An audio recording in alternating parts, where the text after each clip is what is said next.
Jobs should exist for nurses in cannabis. Please welcome your host, Ashley the Cannabis Nurse.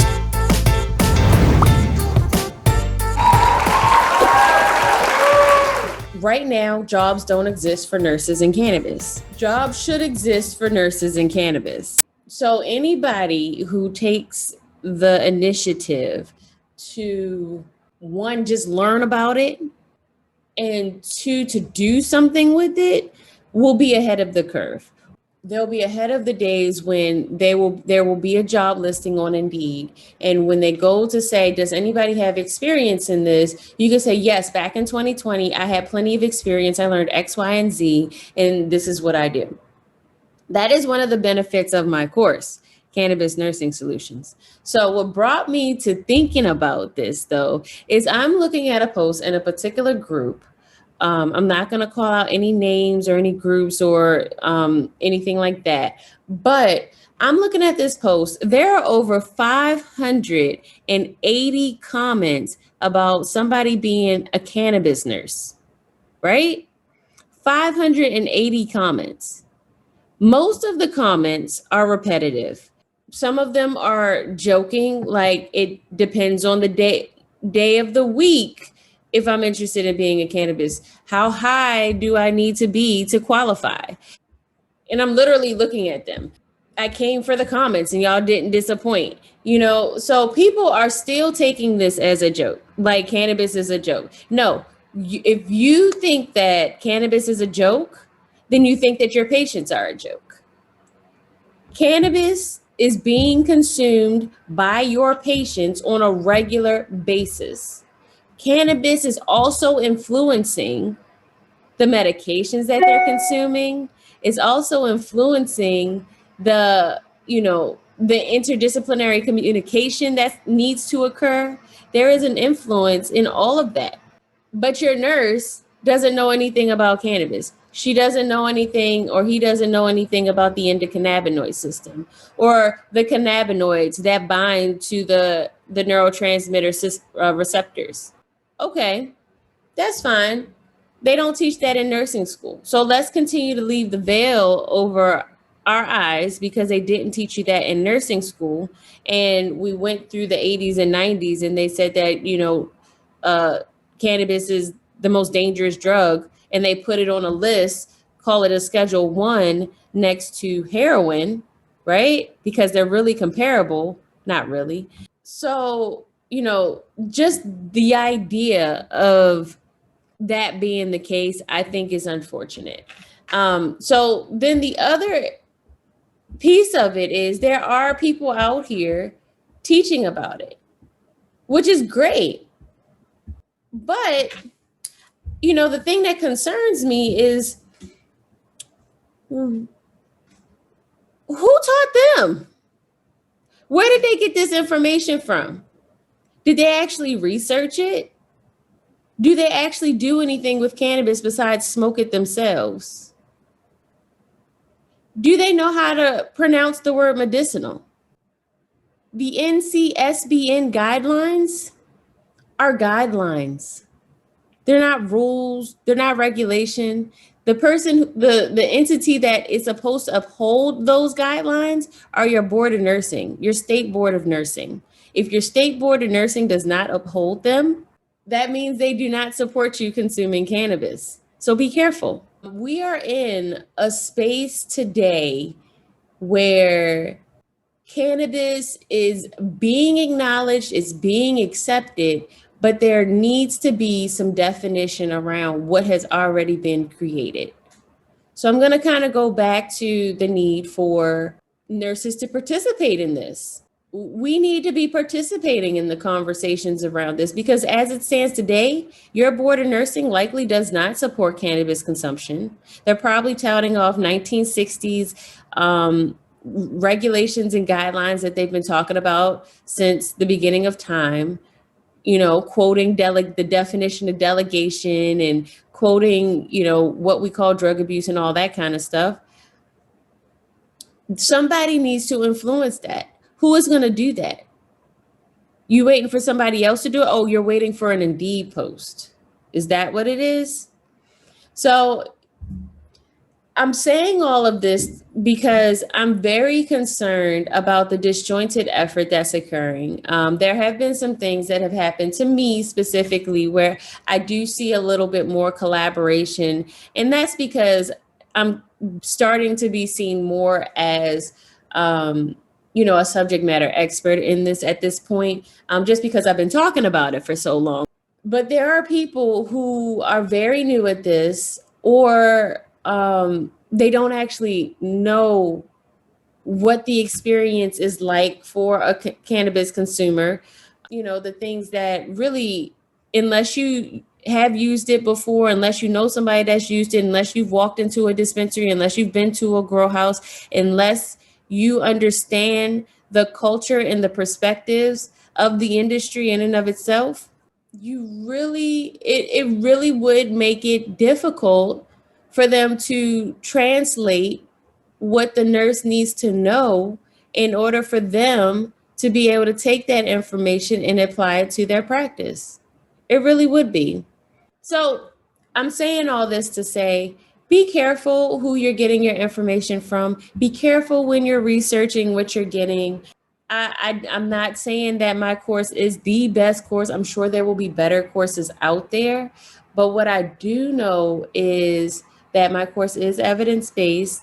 It offers CEUs for your time. So if you were to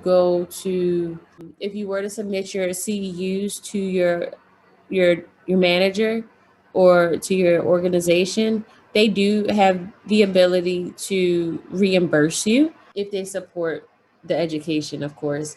And it is actually tax deductible. So if you're doing this through a business, if you want to get a group of people through your business so they understand it, like long-term care facilities, hospice facilities, I think would benefit greatly from having their nurses and their staff to understand medical cannabis, the different ways of consuming it. You don't have to smoke it, all of those things.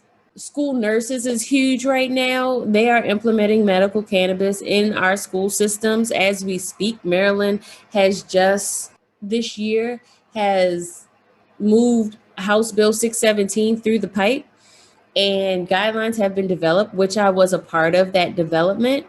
So my content is also infused in those guidelines. So, unless the person who's teaching you can understand all is well rounded in all of what the cannabis industry is, I would be a little hesitant to take their course because they're going to give you a very superficial way of looking at it. Cannabis isn't just about getting high. From, when you walk into a dispensary and your bud tender says, oh, this has the 30% THC. Well, that's great, but if I don't want to be totally intoxicated, why aren't you offering me something with a 1-to-1 ratio? Well, it's because they're not being informed and the patients aren't advocating for themselves. Who teaches the patient how to advocate on a regular day, even when it doesn't have to do with cannabis? The nurse does.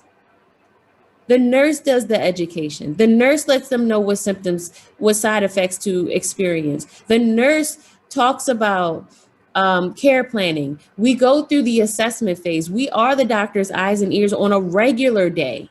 We're the one that looks at all aspects of that patient on a regular day in a hospital, as a case manager, outside of the hospital. This is what we do. But for some reason, we're separating the fact that your patient is choosing to use cannabis to support their medical issues, whether it's anxiety, whether it's cachexia, whether it's nausea and vomiting as a secondary to radiation and chemotherapy. They're choosing to use this stuff. Come in for chemo. We don't even talk about it. Let's start changing the way that we look at things. This may not be the only thing that comes through that patients are choosing to consider that we have a blindfold on about. We need to be a little bit more open about what we accept as true.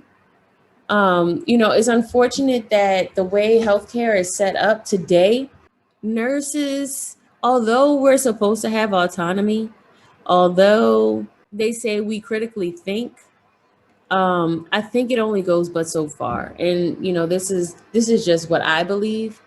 We tend to follow instructions. We're the type, let me tell you this. We're the type, you're like, well, why do I do this thing right here? And your response will easily be, because my preceptor told me. Now, because my preceptor told me is not evidence based. And half the time, if you go from one person to another person, you learn something that's slightly different. You learn the real way, and then you learn their way, the shortcuts. And we all know that. We all know that's true in nursing. So anybody who's not a nurse, I just spilled the beans. But we learn how to get things across in order to manage our time, because we're always overloaded with work. Our patient ratios are ridiculous most of the time. We really need to take the wheel on this. Like, we need to stop sitting around and saying, okay, well, where's the Indeed post so I can look for a job? Like, because nursing has so many plentiful jobs, we're not used to creating the jobs. We're not used to creating the business. We're not used to speaking up, because nursing is a woman dominated profession, and it happens to be seen as secondary to the physician.